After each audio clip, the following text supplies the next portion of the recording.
आम हो, अमरूद हो आदि, किंतु भागवत वृक्ष तो हमें मोक्ष देता है। ऐसा यह श्रीमद् भागवत वृक्ष है। कल्प वृक्ष से भी सर्वश्रेष्ठ यह भागवत वृक्ष है। और यह दुर्लभ नहीं है, अति सुलभ है।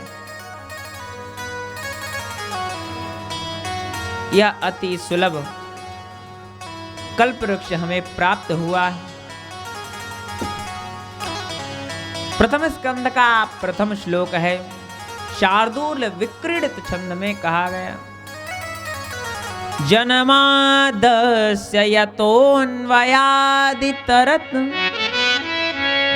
चार्थेष्वभिज्ञस्वराट् तेन ब्रह्महृदाय आदिकवय मुह्यन्ति यत् सूरयः तेजो वारिमृदां यथा विनिमयो यत्र त्रिसर्गो मृषा धाम्ना स्वेन सदा निरस्तकुहकं सत्यं परं धीमहि।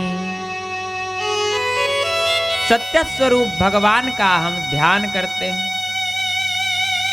इस जन्मादस्य श्लोक के महाराज 150 से भी ज्यादा अर्थ किए जा चुके हैं। एक निर्गुण परक अर्थ है जिसको अद्वैतवाद कहते हैं। अन्वय वितरेत स्वरूप जिन भगवान से इस संसार की उत्पत्ति, पालन और प्रलय होता है, जो पुरुषार्थ चतुष्टय के अभिज्ञ, सर्वज्ञ, मर्मज्ञ उन भगवान का हम सदा सर्वदा ध्यान करते हैं। जिन भगवान के संकल्प मात्र से ही ब्रह्मा जी सर्वज्ञ हो गए। ब्रह्मा वेदज्ञो भवत इति संकल्प मात्रेण इव ब्रह्मा वेदस्य मर्मज्ञो जातः। श्री ब्रह्मा जी को चारों वेदों का ज्ञान प्राप्त हुआ है। वह ज्ञान भगवान ने प्रदान किया है, जिसमें बड़े बड़े ज्ञानी विद्वज्जन मोहित हुआ करते हैं। जैसे तेजो में, सूर्य की रश्मियों में, जल में, और जल में जो स्थल का भ्रम हो जाता है, वैसे ही त्रिगुणमयी जागृत स्वप्न सुषुप्ति स्वरूपा सृष्टि मिथ्या होने पर भी अधिष्ठान सत्ता से सत्यवत प्रतीत होती है। यतः श्याम मथुरायाम अस्य भगवतः श्री कृष्णचंद्रस्य जन्म आदि। श्री बालकृष्णलाल भगवान श्री कृष्णचंद्र जी श्री वसुदेव जी के सामने प्रकट हुए और देवकी मैया और वसुदेव जी दोनों ने स्तुति की। अनुदंतन परम अदात गोकुलम अदाय। भगवान ने गोकुल के लिए प्रस्थान किया। कैसे? बोले अर्थेषु अभिज्ञ,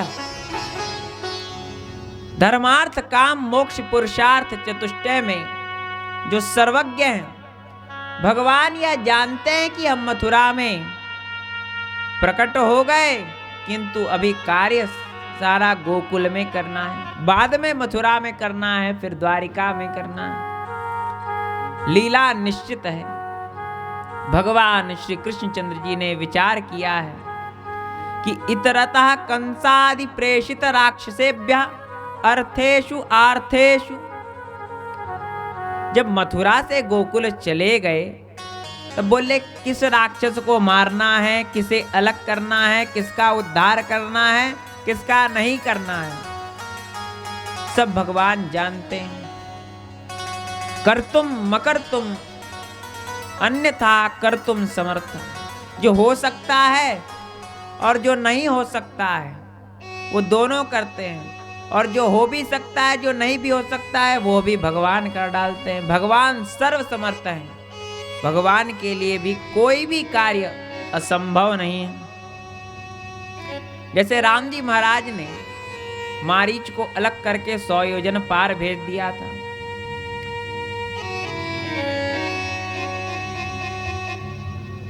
चार्थेश भिज्ञ स्वराट, यहां स्वराट शब्द का अर्थ बड़ा अच्छा बताया। उस निर्गुण ब्रह्म को स्वराट कहा गया महाराज। स्वस्मिन् राज्यते इति स्वराट, इंद्र को स्वराट कहा गया। स्वदैवैहि स्वराजते इति स्वराट, हिरण्यगर्भ ब्रह्मा जी को स्वराट कहा गया। स्वेन परमात्मा राजते इति स्वराट, किंतु भगवान श्री कृष्णचंद्र जी को स्वराट यहां सगुण साकार स्वरूप में कहा गया है। कैसा है वह स्वरूप? स्वस्याह मातु क्रोडते राजते विराजते इति स्वराट। माता श्री यशोदा जी की गोद में भगवान अत्यंत शोभायमान हो रहे हैं। उन भगवान को स्वराट कहा गया है। उनकी अत्यंत मधुर झांकी है। यही नहीं, स्वेन पित्रा सह राजते इति स्वराट, अपने बाबा नंदराय जी की अंगुली पकड़कर भगवान जब चलते हैं, भगवान अनंत ऐश्वर्य संपन्न है, किंतु वहां उनकी माधुर्य लीला का दर्शन हो रहा है।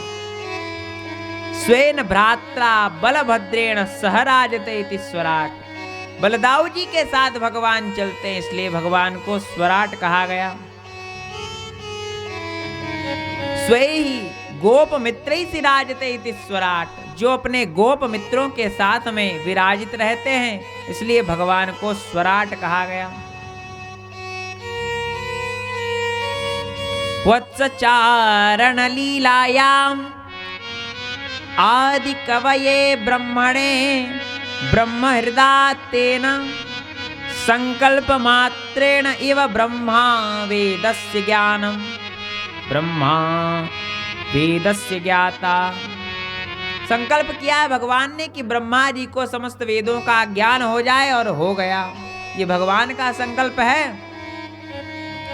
तेजो वारी मृदाम विनमय, जिन भगवान की लीला में बलराम जी जैसे शूरवीर भी मोहित हो जाते हैं, वो भगवान, जब भगवान ने मृतिका भक्षण लीला की ना, कसमात, तब मैया ने पूछा कि कसमात मृद मदंतात्मन भवान भक्षितवान रह। अरे महापुरुष जी, आपने मिट्टी खाई? बोले नहीं खाई। मुख खोल के दिखाए तो दिखा दिया, देखा है तो पूरे ब्रह्मांड का दर्शन हो गया है। सा तत्र दृश्ये विषवम जगत स्थाणुम चखम दिशा सांद्री द्वीपाब्धि भूगोलम सव्याग्नि तुंद तारकम। भगवान ने जब मुख खोला है, तब संपूर्ण ब्रह्मांड, दिशाएं, समुद्र, पर्वत, सब कुछ दिखाई देने लगा है। तेजो वारि मृदाम यथा विनमय भगवत लीलायाम, भगवतो लीलायाम मातु यशोदा सम्मुखे स्वकीये मुखे भगवान तेजो वारिम ददर्श, वारिणाम तेजो ददर्श, मृदिम तेज वारिणाम ददर्श, विषयी कृतौ। सब कुछ दिखने लगा है। यत्र त्रिसर्गा अमृषा भगवत लीलायाम त्रयाणाम पर्वतानाम सर्ग, भगवान की लीला में 3 पर्वत आए हैं। कौन कौन से? बोले बृहत सानु गोवर्धन नंदिग्राम। बृहत सानु बरसाना, जहां राधा रानी विराजित हैं। बोलो श्री राधा रानी की जय हो। गोवर्धना, जहां गोवर्धन नाथ विराजित हैं। बोलो गोवर्धन नाथ की जय हो। और तीसरा पर्वत है नंदग्राम, जहां नंदलाल विराजित हैं। बोलो नंदलाल की जय हो। त्रयाणाम पर्वतानाम सर्गः सर्वथा सर्वेषां पुरुषाणां दृष्टो मृषा भूत्वापि अमृषा व्रजवन्य कुंजस्था लीला मृषा भूत्वापि अमृषा स्वेन धाम्ना तेजसा राधासा राधायासा लीलायां ये केपि रक्षांसि मायया विविधानि रूपाणि धृत्वा आगतानि निरस्तकुहकं तेषां सर्वा अपि क्रिया निरस्तकुहकं छल कपट आदिभिः रहितं रहितकृतं सर्वा क्रिया कपट रहित संपादिताः परम सत्यं सदभ्यो हितं साधुभ्यः ब्राह्मणभ्यः हितं ब्राह्मणेभ्यः हितं सत्यं परम धीमहि। महाराज यह सत्यम परम धीमहि की व्याख्या की है गुरुजनों ने। संतों के ब्राह्मणों के परम हितैषी सत्य स्वरूप भगवान का हम ध्यान करते हैं, स्तवन करते हैं, प्रणाम करते हैं। प्रथम स्कंद के इस प्रथम श्लोक को व्यास जी का मंगलाचरण कहा गया और द्वितीय श्लोक को श्री सूत जी का मंगलाचरण कहा गया। इसमें अनुबंध चतुष्टय का लिंपन किया गया है और यह भी शार्दूल विक्रीडित छंद में गाया गया है। धर्मं प्रोज्झित कैतवोऽत्र परमं निर्मत्सराणां सतां वेद्यं वास्तवमत्र वस्तु शिवदं तापत्रयोन्मूलनम्। श्रीमद्भागवते महामुनिकृते किं वा परैरीश्वरः सद्यो हृद्यवरुध्यतेऽत्र कृतिभिः शुश्रूषभिस्तक्षणात्।